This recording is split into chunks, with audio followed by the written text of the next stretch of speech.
어떤 로또 판매점에서는 1등 당첨자가 무려 20번이나 나왔다고 합니다. 그런 로또 명당에는 로또를 사려는 줄이 끝없이 이어진다고 합니다.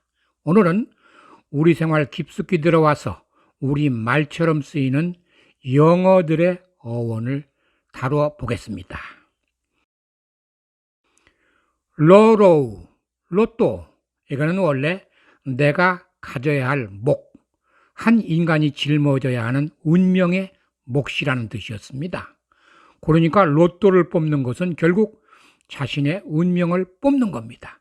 좋은 운명을 타고 나면 잘 살듯이 복권에 당첨되면 대박이 터지는 겁니다. 자음 L이 잘라진 토막이고 자음 T가 그 크기니까 로트라는 말 자체가 사물의 기본 단위, 각각의 인간이 타고난 운명, 그겁니다.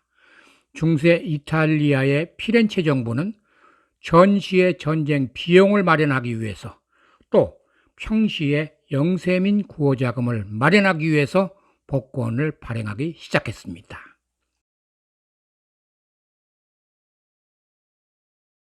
Lotto. Lotto. 미국 연방이 발행한 국채를 가지고 있는 사람이 그 국채를 반절 찢어서 제출하면 그에 해당하는 이자를 받을 수가 있습니다. 이때 정부에 제출하는 찢어진 절반의 국채를 바로 쿠폰이라고 불렀습니다. 앞에 쿠프가 커트, 잘랐다 이겁니다. 그런데 일반 회사들도 고객들에게 쿠폰을 나눠주고 그것을 가지고 오면 물건값을 할인해 주거나 아니면 선물을 주는 판매 방법을 도입했습니다. 당연히 고객들이 몰려들었습니다. 요즘 잘 나가는 회사 쿠팡도 가지고 있는 쿠폰이 당첨되면 선물이 팡팡 터진다, 그런 뜻을 숨기고 있습니다. 서류를 절반으로 자른 것은 쿠폰이고 국가를 칼로 잘라버리는 것은 쿠데타입니다.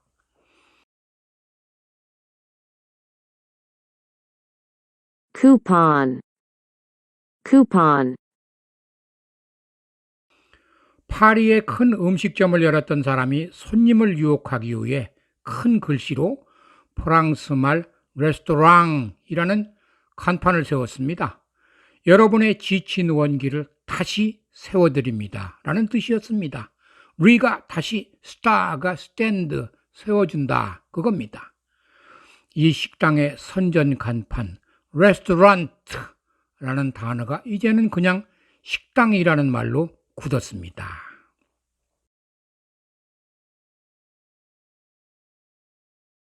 Restaurant. Restaurant. 고대 그리스 농민들은 집 옆에 헛간을 세우고 그리스 말로 아포떼케라고 불렀습니다. 아포가 upon, 집 옆에라는 말이고 떼케가 세트, 넣는다라는 말입니다. 집 옆에 세운 헛간이다 그겁니다. 그 아포떼케가 줄어들어서 부티크, 고급 가게라는 말이 됐습니다.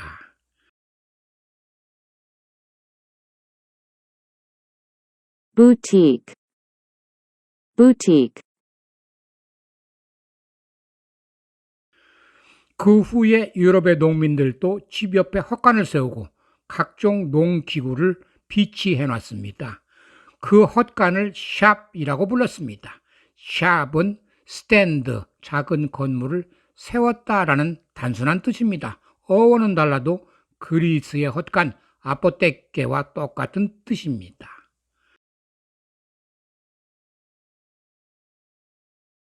Shop. Shop. 옥스퍼드 대학 당국은 대학군의 한 구석에 조그마한 가게를 세워놓고 그곳에서 책과 공책, 연필 같은 학용품을 팔았습니다. 그 가게를 스테이셔너리, 문방구라고 불렀습니다. 바로 대학 구내에 세워놓은 헛간이다, 그런 뜻입니다.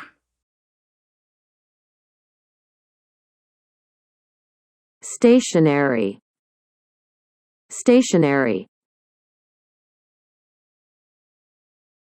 수많은 기능을 가진 휴대폰을 스마트폰이라고 합니다. 여기서 스마트는 똑똑하다라는 말인데 이 스마트가 바로 스마이트, 스트라이크, 때린다라는 뜻입니다. 원래 사제를 지망하는 어린 신학교 학생들이 졸고 있으면 머리를 한 대 탁 때려서 정신을 번쩍 들게 하던 풍습이 바로 엉뚱하게 스마트, 똑똑해졌다라는 말로 굳은 겁니다.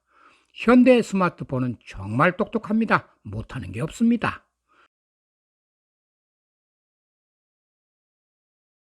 smartphone, smartphone,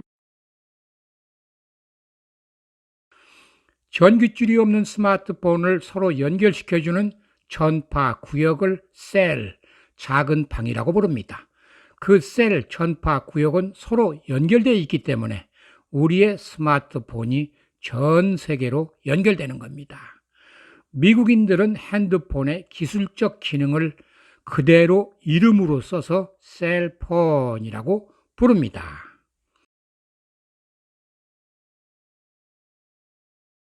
cell phone, cell phone, 요즘 몰, 종합상가에 가면 영화도 보고 쇼핑도 하고 음식도 먹습니다. 그런데 몰이라는 말이 원래 영국 런던에 있던 팔말이라는 국위 경기장이었습니다. 여기서 팔이 공이고 멀이 해머 때린다라는 말입니다. 팔말은 공을 때리는 국위 경기장입니다. 그런데 그 팔말 경기장을 헐어내고 그 자리가 거대한 쇼핑센터로 재개발됐습니다. 그 뒤로 뭘 때린다라는 말이 대형 쇼핑센터라는 말로 둔갑한 겁니다. 팔말거리에는 담배 공장도 세워져서 그 담배 이름이 팔말이 됐습니다.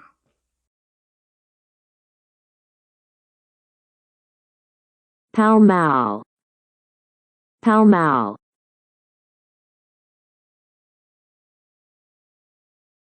mall, mall,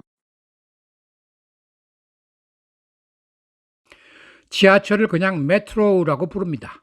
여기서 메트로는 mother, 어머니라는 말입니다. 그런데 메트로는 원래 메트로폴리스, 대도시라는 말의 준말입니다. 그러니까 메트로, 지하철은 메트로폴리스, 대도시의 지하철이다, 그런 뜻입니다. 그런데 말입니다. 메트로폴리스 대도시라는 말도 원래는 고대 식민지의 모국, 어머니 국가다라는 말이었습니다. 옛날 카르타고는 페니키아의 식민지였습니다. 그래서 카르타고의 메트로폴리스 식민 모국은 바로 페니키아입니다.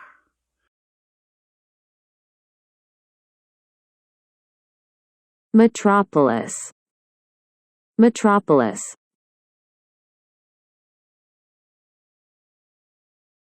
metro, metro,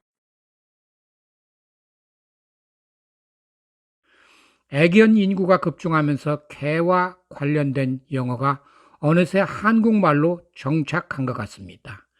개의 품종을 페디그리라고 합니다. 페디그리에서 패드는 풋, 발이라는 말이고 그리는 크레인, 황새라는 뜻입니다. 길게 세 갈래로 갈라진 황새의 발을 개의 갈라진 혈통이라고 본 겁니다.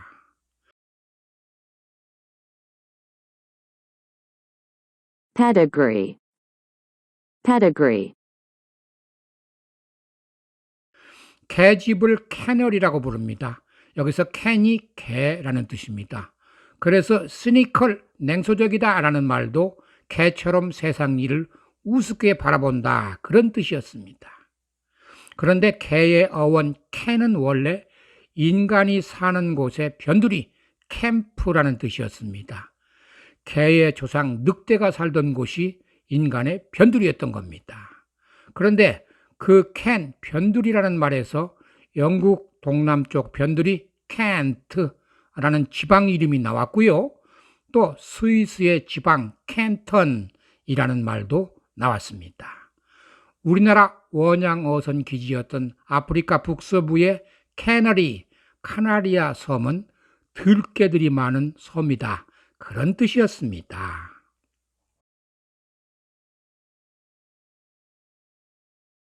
cynical, cynical,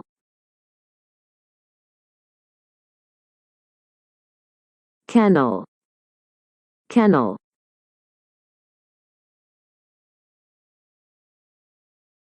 Kent, Kent,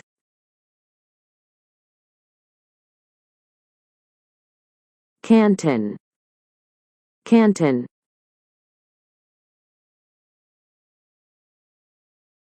canary, canary, 종합합니다. 로또는 나의 운명을 뽑는 겁니다.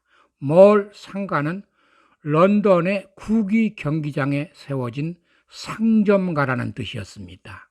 부티크와 샵과 스테이셔너리, 문방구는 원래 농가 옆에 헛간이라는 뜻이었습니다. 메트로, 지하철은 메트로폴리스, 대도시의 준말입니다. 시니컬, 이거는 개처럼 세상을 우습게 본다. 그런 뜻이었습니다. 오늘은 여기까지만 하겠습니다.